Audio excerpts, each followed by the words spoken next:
मी धैर्यशील मोरे, मी नरेगाव येथेच राहतो.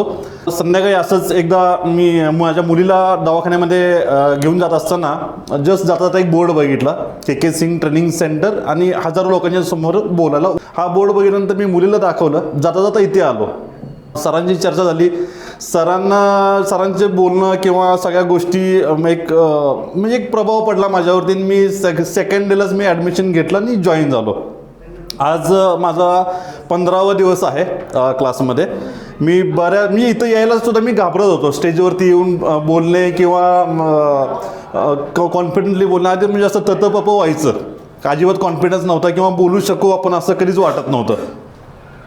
पण 15 दिवसात बऱ्यापैकी फरक पडला आहे. बऱ्याच गोष्टी नवीन इथं शिकायला मिळाल्यात. फक्त मी ॲज अ प्रेझेंटेशन शिकण्यासाठी म्हणून मी सरांना जॉईन केलं. प्रेझेंटेशनसोबत कम्युनिकेशन स्किल, आपला हावभाव कसे असले पाहिजेत, स्टेजवरती बोलताना आपले आय कॉन्टॅक्ट्स कसे असले पाहिजेत, आपल्या हाताच्या मूवमेंट्स, आपल्या पायाच्या मूवमेंट्स, किंवा आपलं बॉडी पोश्चर कसा असला पाहिजे, कसं चालायचं, कसं बोलायचं, ह्या गोष्टी मला सगळ्यात पहिले इथं समजल्या.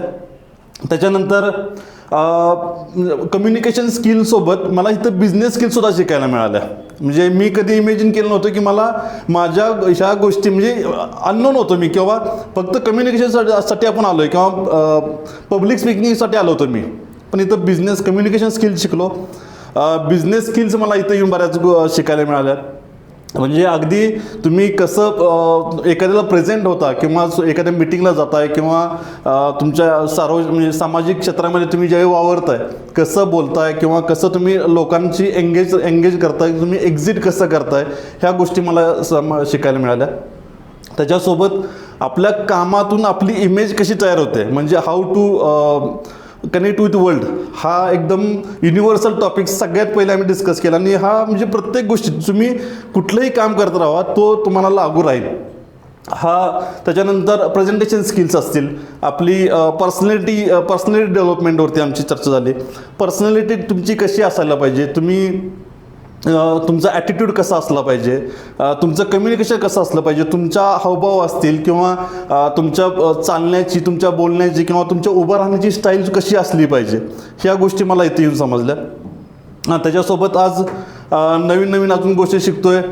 जसं की आज राईट्स आणि ड्युटीज, आपले राईट्स काय असतात आणि ड्युटीज काय आहेत, ह्या म्हणजे अगदीच आपण जरी आपण आज बघितलंच की ड्युटीज वेगवेगळ्या आहेत, आपले अधिकार खूप वेगळे आहेत, आणि आपण त्यासाठी अधिकारासाठी काही ना काही तर आपली कर्तव्य पण आहेत, हे सुद्धा शिकायला मिळालं. लास्ट टाईम आपला लास्ट फ्रायडेचा जो सेशन होता तो करंट स्किल्स आणि रिक्वायर्ड स्किल्स. जर तुम्हाला तुमच्या व्यवसायामध्ये जर अजून वृद्धी करायची असेल किंवा अजून व्यवसाय वाढवायचा असेल, त्यासाठी रिक्वायर्ड स्किल्स किती महत्त्वाचे आहेत हे पण मला शिकायला मिळालं. म्हणजे आणि ह्या नुसतं इथं शिकतोय असं नाही आहे. मी माझ्या जे शिकतोय इथं, मी माझ्या पर्सनल लाईफमध्ये असेल किंवा माझ्या प्रोफेशनल लाईफमध्ये असेल, मी माझ्यामध्ये चेंजेस आणतोय. आणि ज्यामध्ये मला माझ्यासोबत माझे कलिग्स असतील किंवा माझे घरचे असतील किंवा माझे फ्रेंड सर्कल असेल, त्यांनासुद्धा माझ्यातला चेंजेस म्हणजे लक्षात यायला लागला आहे त्यांना, किंवा हा अचानक एवढे त्याच्यामध्ये कसं काय चेंज होतोय किंवा असं का बोलतोय, किंवा बऱ्याच ज्यावेळी मिटिंगला वगैरे करतो त्या अगदी पॉझिटिव्हली माझे मिटिंग्स क्लोज पण होत आहेत. सर अजून बरंच काही शिकायचं आहे सरांना. तुम्ही पण इथं नवीन शिकतोय. त्यात हा जो फ्रायडेचा जो सेशन सरांनी चालू केला आहे, त्यासाठी सगळ्यात पहिले मी धन्यवाद देतो सरांना.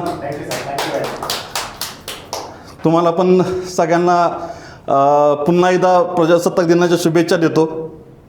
आणि तुमच्या सामाजिक असेल, राजकीय असेल किंवा